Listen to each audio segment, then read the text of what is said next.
First episode, horror series, you need a werewolf transformation.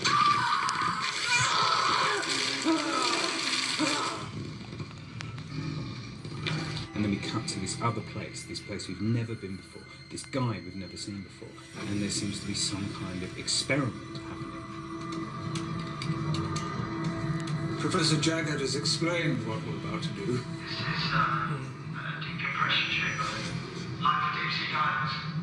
And then gradually it becomes clear that this guy is another werewolf, and that these people in this control room are doing something to suppress the change, or to kind of negate the werewolf transformation.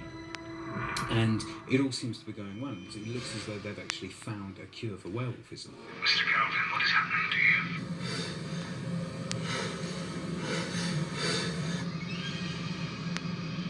you? Nothing? But then suddenly it starts to go horribly wrong. Suddenly he starts to scream, and basically what's happened is that they've pressurised the room. What they intended to do was to pressurise the room in such a way that it negates the tidal force of the moon, thereby suppressing the werewolf, which indeed it does. But by suppressing the werewolf, it means that this guy has this kind of massive, complete internal hemorrhage.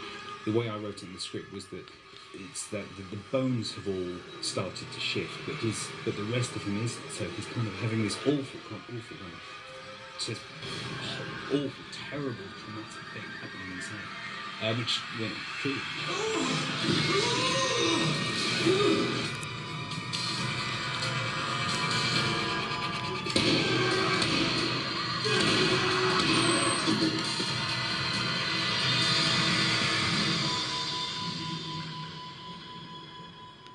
I've got to say that the design of the compression chamber in this series is just phenomenal. It's Andrew, our designer, did this amazing job. The compression chamber is an invention of mine, really. It's actually a rainwater harvesting tank.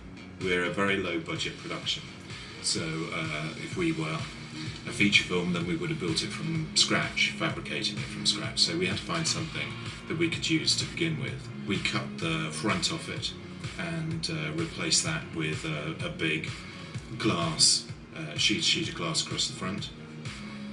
And then we added all the other extra bits and pieces. I think the thing that actually makes it look as impressive as it is actually the lighting inside, which are just normal fluorescent tube fittings. There are 4 of those inside. And that really does make it sing when that's lit, and adds a kind of perspective to it, because they're set in parallel lines running down it. Actually makes it seem longer than it is.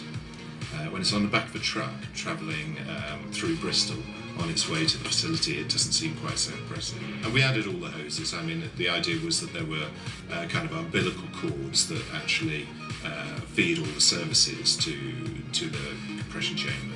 And all that comes through into here, into the control room. And these sort of, straps of cable are swayed throughout the facility, actually. I said that to lighting, I'm quite happy to see cable, see the camera cables, see the lighting cables, because it's a temporary setup. They've set up their own lighting within the facility, they set up their own power within the facility. So I'm happy to see all that. I think it adds a nice texture to that. This is stage 1, right, which is when veins pop up. Only veins, no blood. So there's the veins on his neck, all around here, right? And all up on these veins here and these veins here. It's a great sequence. That was a lot of blood that was pumped in and through him, and it with devastating effects to all concerned. I mean, it actually got quite tough for the artist to stand up. There was so many. It was like we were basically swimming in the blood. And tell him to turn over and die. There's one moment where Galvin his head's back and he's arched up, and the prosthetic is pulsating, and the blood is, just pouring from him. And unfortunately, because of the shape of the isolation chamber as well, it's in this round tank. Obviously, it's actually not very. It's very difficult to actually stand up in there, and with the blood swimming about, he was slipping and sliding all over the place. But eventually, we got what we needed, and it just actually added more to the horror of the whole situation. So that was it was a bloody day, that one.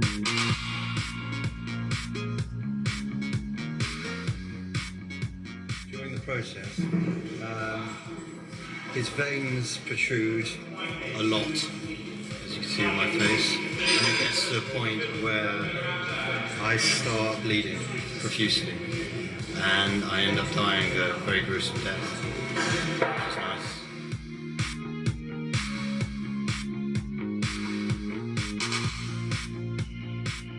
What we've got is two-stage effect, which is we've got a veining effect, which is a latex bladder that runs up the side of his neck and face, and that's covered over by a foam piece to hide it.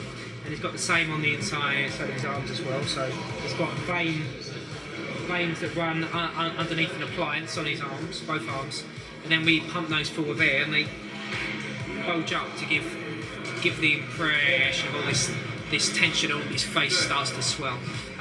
And stage 2, what we then have is a continuation from that. So we've got an appliance on the side of his face which has already got all the veins sculpted in, but his face begins to distend and swell. I think we're going to do that a few times clean with just air, and then we're going to try it with some blood effects and see how much of a mess we can make of it. I think a small amount of blood will go a long way, but I think the plan is to have him swimming in it.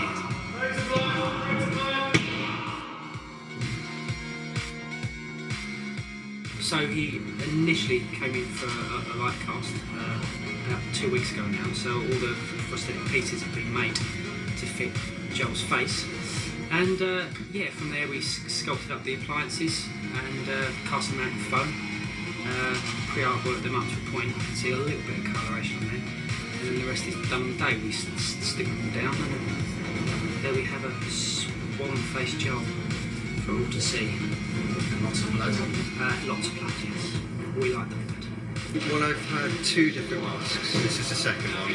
The first one took about 2.5 hours to put on, and the second one took, I don't know, like 4 hours or something. So it's a long process. You've got to be patient. And underneath this outer layer. Sorry, I need you in the chain. So we've finished stage 1. Now we're moving on to stage 2. We've put a vac form plate over the eye, because what we've got underneath this piece, you can see we've got a series of bladders that will swell and distort the face out. So the vac form plate just protects the eye from any pressure. The whole face will swell out a lot more. And then the plan is, right towards the end, we'll go for broke and try and pump through as much blood through it as humanly possible. So it should be quite exciting. And player 1 will just take this on set, and hey presto,